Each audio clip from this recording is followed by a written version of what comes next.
And here he is again, episode whatever later of Super Castlevania 4. Simon Belmont traveling through the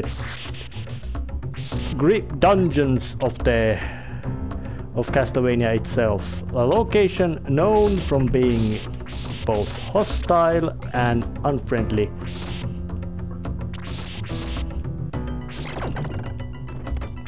And there's these swooping eyeball thingies around here which have, you could say, quite rightly considered extremely dangerous and annoying pests, especially if you are not capable of massively super fast maneuvering, like most Castlevania protagonists are not capable of doing.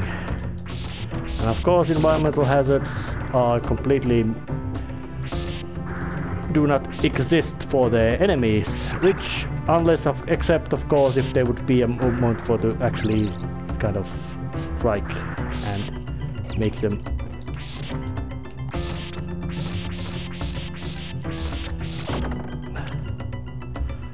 so just being quite careful and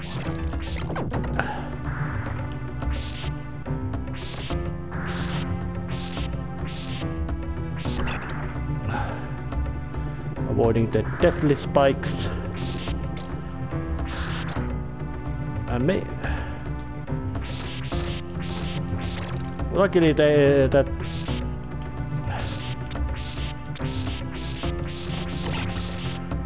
well, being careful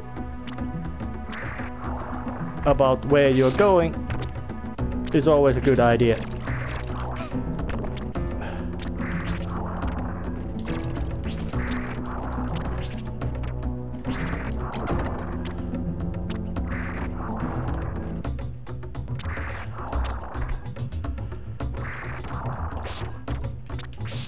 And enjoying a piece of candle meat.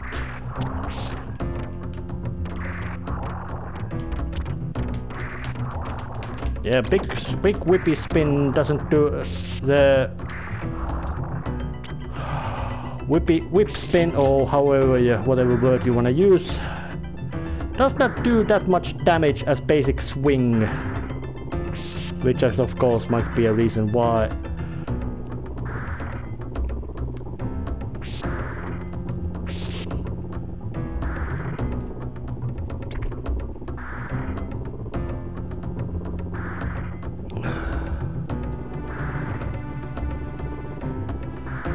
Being very careful and as discreet as possible regarding obstacles of this place.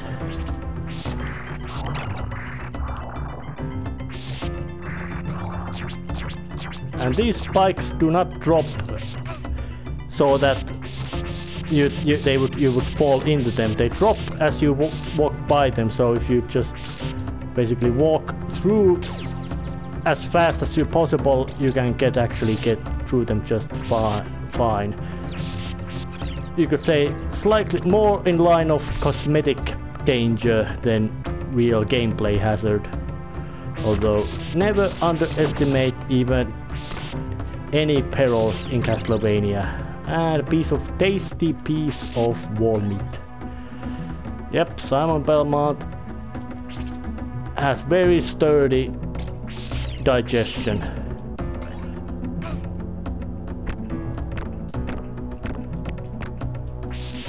And that was luckily not instant death. It was just fall to the pit, get nasty dose of damage, and then once that's done,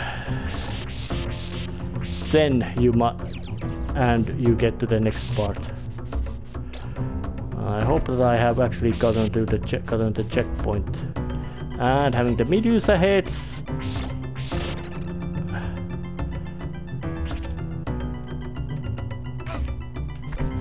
Well, sometimes there's good luck in bad. I got him down way faster than expected, and I got a piece of wall meat. Correction, piece of candle meat, which is second favorite dish of Belmont clan, and Simon Belmont especially.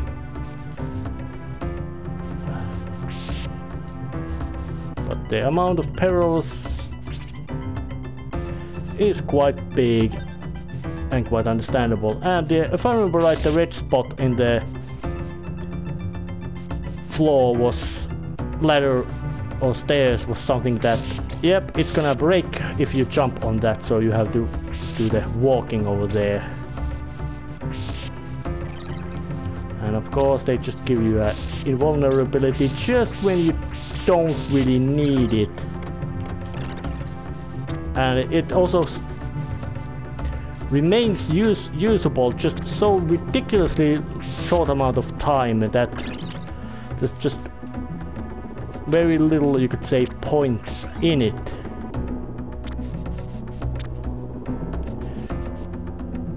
Well, got through that little peril, just very little, you could say, difficulty, and I'm expecting more of these.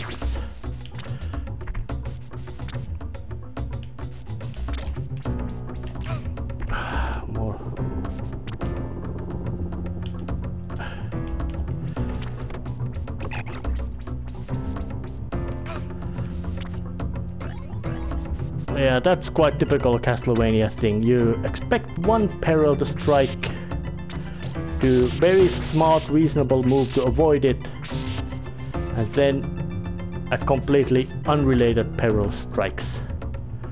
And of course you have a group of spikes and a lovely piece of candle meat for Simon to ingest, eat and digest. Well, this looks actually kind of difficult place, so I'm gonna actually make a save. Yep, I am abusing the mechanics game allows me to make use of. Yes, I am ready already. Alright. Yeah, I think I can just basically walk right.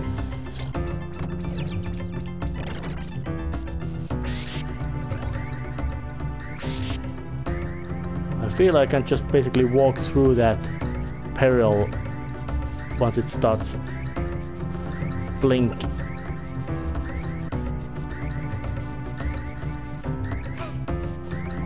And got through.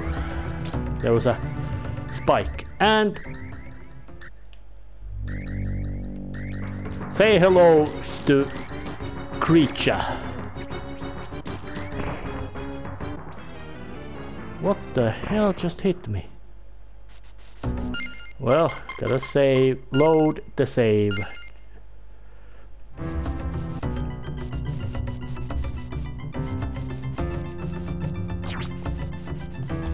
And got through that walking. Creature is quite common boss monster in Frankenstein, correction, in Castlevania games. Although how dangerous it actually is varies quite a bit. It's doing that green bottle thing, which is quite annoying. But Creature is basically just a Frankenstein's pastiche of Frankenstein's monster of Universal horror films.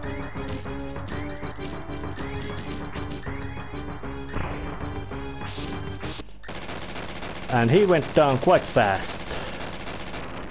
If I remember right, originally he was called Frankenstein's monster, but later they have changed the name to Creature, or The Creature.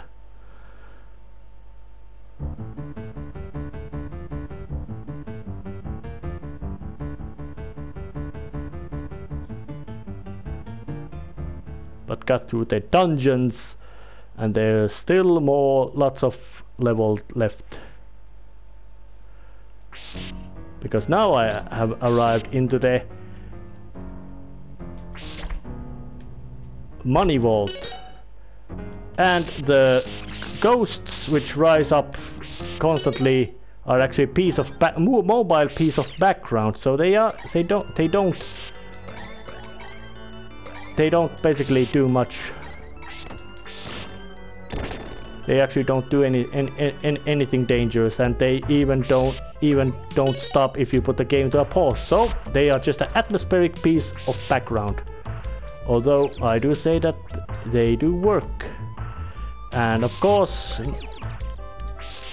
knowing that Dracula does not have need for material goods, but he, for some reasons, still is quite capable of hoarding them. It is not surprising that there's plenty of wealth are present in Castlevania. And even the skeletons in this place have this golden hue, indicating that how well off and opulent this place is. And those little racks or whatever, they're just, yeah, they are temporary platforms, but luckily they don't crumble any faster than you can actually walk, so there is not that kind of a bad thing of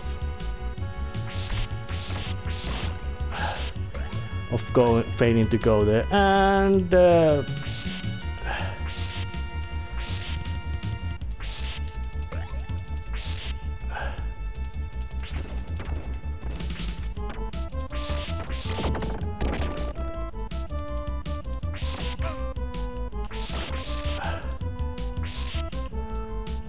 just smacking through.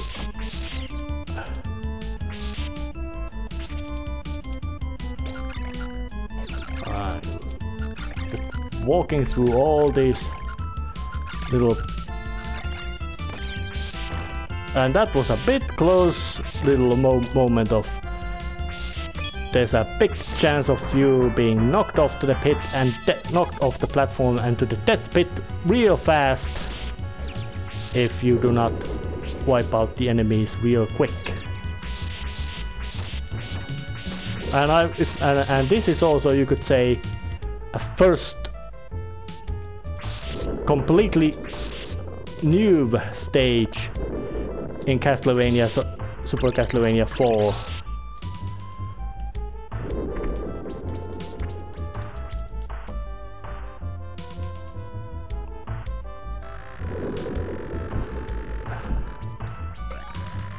The peril and the danger of the location has been already made very clear, and a tasty piece of candle meat. Now I'm really not certain that is that stuff down there a deadly pit or not. Not really particularly keen on finding out, because of the annoyance of having to then travel back.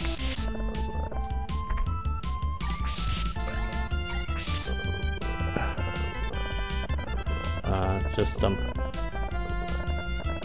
employing this inner bionic commando of Simon Belmont. Yep, the swinging mechanics are decent, but you can also say that because they are only decent, it's a good thing that they didn't place that much, you could say, emphasis on them.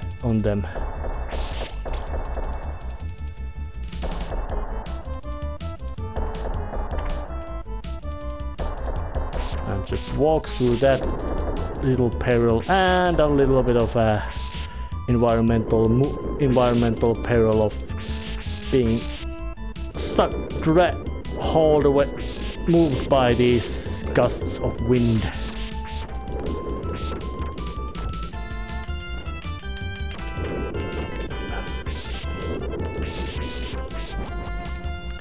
But as how dangerous they actually are is completely different story. They are not particularly dangerous, but those rumbly chests are quite dangerous. So it is a smarter thing to avoid them. Whoops, and a big swing.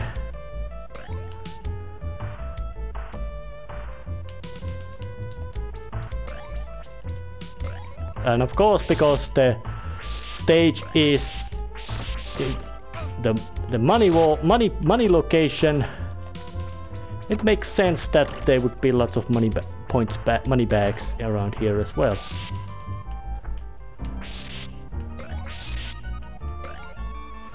Although how much there's actual gameplay utility with money bags is completely different story.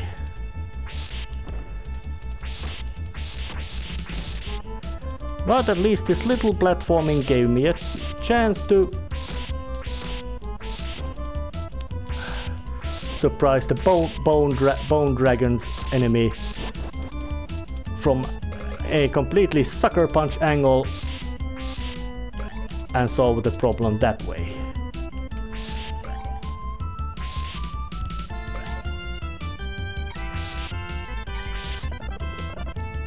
And a big swing again to solve the problem. Do I get it like that? No, I don't get it like that.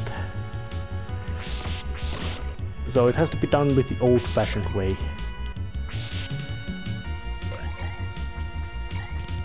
But that one I solved with the big swingy thing. Whoops, and getting through once more of this little unpleasant climb and a whip skeleton in its lovely golden color. Just a variant of the regular skeleton, but already say whip skeletons themselves are more dangerous than regular skeletons because of their more aggressive pacing around and the fact that they have the whip which they use to smack. But for the vault is actually not that difficult stage. And say hello to its boss, Zapbat, aka transparent golden bat. Which would be quite difficult and tough boss fight to do if Simon would not have this upswing.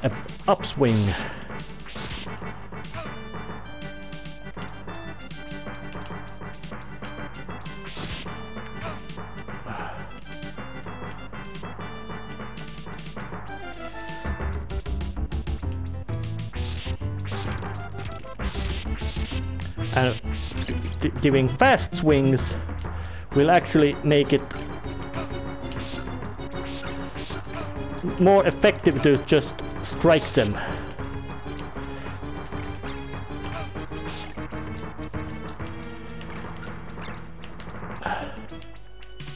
Yep, the small bats drop money. And thus it goes down.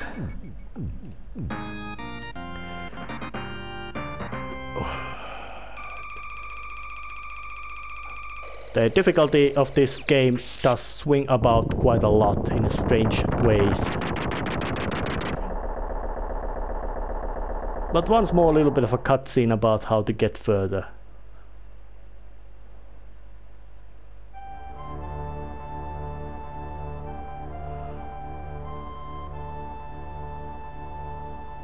Just a little, it looks short stage, but